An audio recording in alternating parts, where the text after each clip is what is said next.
When we think of the Middle Ages, we automatically associate it with bad hygiene, where in general people were smelly, grubby, and their lack of concern for cleanliness contributed to pandemics like the Black Death.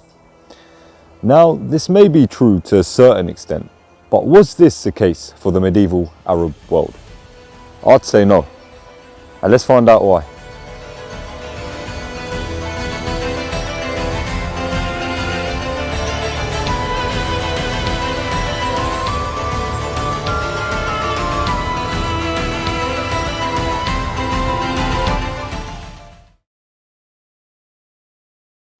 Hygiene and staying clean is probably one of the most important aspects of daily life throughout history, no matter what era you live in.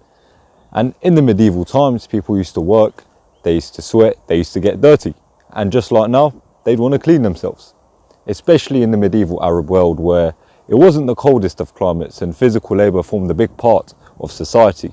So they would sweat, they would become dirty, and as we said, just like today, they would need to clean themselves. On top of this, Islam stressed the importance of hygiene. Now, we find ourselves discussing or mentioning Islam again, and it just goes to show the profound effect it had on daily life. And if you look at the holy book for Muslims, which is the Quran, you can find many verses and extracts which discuss washing yourself before prayer. As we know, Muslims do pray 5 times a day, and what this means is that they have to wash themselves 5 times a day. And it was exactly the same for the medieval Arabs, who mostly followed the religion of Islam. But we can also find verses which discuss keeping your clothes clean. So keeping your body, keeping your clothes clean was on the agenda for the medieval Arabs. And if we look into a book which is called The Travels of Ibn Battuta, generally speaking, this is actually a really good book and resource if you want to look at the medieval world. Ibn Battuta was a Moroccan scholar who travelled the medieval Arab and wider Islamic world between the years 1325 and 1354. And as I was reading it, there was this extract in which he discusses his interaction with a learned man. And what they talk about is some sort of ash-like substance which is extracted from a volcano, which was sold to whiten your clothes. And he also mentions a sort of black perforated stone which was used to remove dead skin. We're going to read this part of the book out. It's in both English and Arabic. Unfortunately, there are some words lost in translation. So what we'll do is we'll read it in both languages so we can get a full idea of what he's talking about. وقال هو السمندل وأنا فما رأيت إلا حجارة سوداء مثبقة مثل حجر الرجل الحمام يقع من هذا الجبل إلى ناحية البحر وقيل بفرغانه جبل مثله يحرق الحجار ويباع رمادها 3 أواقي بدرهم يبيضون به الثياب. For my part, I saw nothing but black perforated stones falling from this mountain on the part near sea. They say that there is a similar mountain in Fargana which burns stones, the ashes of which are sold 3 ounces for the dirham, and with this they whiten their clothes. This is actually quite interesting because he mentions this black perforated stone which is used to remove dead skin, and it actually is used nowadays. It's known as a pumice stone. It's amazing how a medieval method of personal hygiene is still used today to remove dead skin and rough skin. And I think this is a clear example of how dirty the medieval people were. And if they were as dirty as we say they were, we wouldn't be using a medieval method of cleaning. And we also saw from this extract that there was this ash-like substance which they sold for 3 dirhams, which I'm assuming is the currency of the time. And they used this to whiten their clothes. So keeping your clothes looking clean was probably as important as them being clean, which again shows us how important personal hygiene was for the medieval people. So we've established washing clothes, making them look clean was important. But it didn't just stop there. Merely washing yourself with water was not enough for the medieval Arabs, which led to the invention of the soap bar. Soap has been around for quite a while. We can trace it back to 2800 BC in the ancient Babylonian times. But before the Middle Ages, soap wasn't in a solid form. It was mainly more or less produced from animal fats mixed with some sort of ash-like substance. But as we enter the medieval times, the Arabs invented this soap bar, or the solidified version of soap, and it was mainly made from olive oil. And I actually have a kind of medieval soap bar with me here. This traditional method of making soap is still practiced today in places like Syria, Lebanon, Palestine. And as we said, it's primarily made of olive oil, and we will be trying to make this medieval soap bar at the end, so do make sure you stay with us. And we can also find surviving material which describes the process of making this soap bar. We'll quickly read it out as well. خذ شيئا من زيت السمسم ورشه من البوطاس والقل وقليلا من الكلس واغلي المزيج معا ثم عندما ينضج اسكبه في قوالب واتركه حتى يجف تحصل على صابون جامد. Hence the attention to cleaning yourself with soap, keeping your clothes clean, looking clean was on the agenda for the medieval Arabs. But they also were concerned about how they smelt. And this led many famous scholars and scientists of the Golden Age to delve into the works of perfumes. For example, Abu Qasim al-Zahrawi, who wrote the book Kitab al-Tasrif. This is mainly a book about surgical instruments and different ways you can treat different illnesses.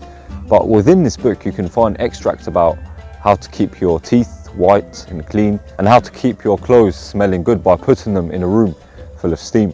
There was also other famous scholars such as Al-Kindi, who went into the chemistry of perfumes. And he has a famous work which is known as the Chemistry of Perfume and Distillation. And in this book, he came up with 107 different ways to make perfumes from, I think, chemical reactions or chemical combustions. I don't know what the exact term is, I'm not a scientist. To summarize, we can see how important being clean, smelling clean, looking clean was for the medieval Arabs.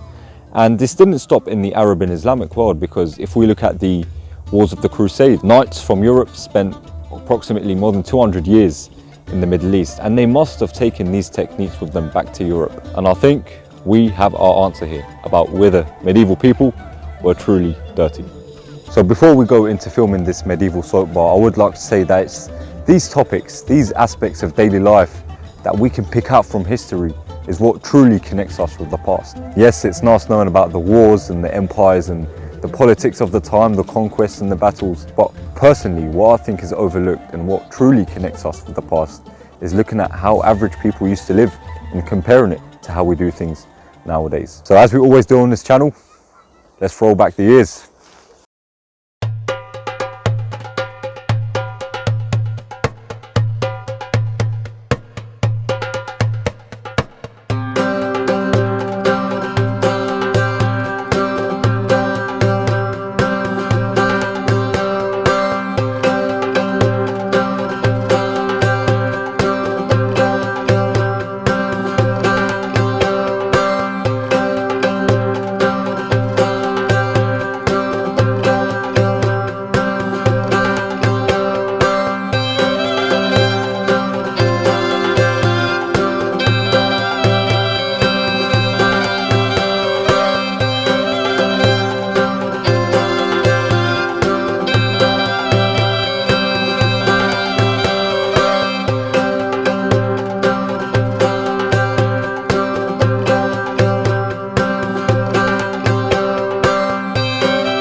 And here we have it, the medieval soap bar. It took about a whole week to dry, and these are the final results. To be honest, I'm quite disappointed. I'm not too sure I got the measurements quite right in terms of how much olive oil I was meant to put with the bicarbonate of soda, but I mean, it's good for a first try. If you could see this, we'll quickly get it close to the camera. These are our final results, and to be quite frank, I'm not too sure about whether this is safe to use. Like I said, I don't think I got the measurements quite right. Nevertheless, we'll still try it out. Let's put this medieval, or my version of the medieval soap bar, to the test. So we're going to get our hands a bit dirty here with a bit of mud. Good old ketchup. Whack a bit of butter.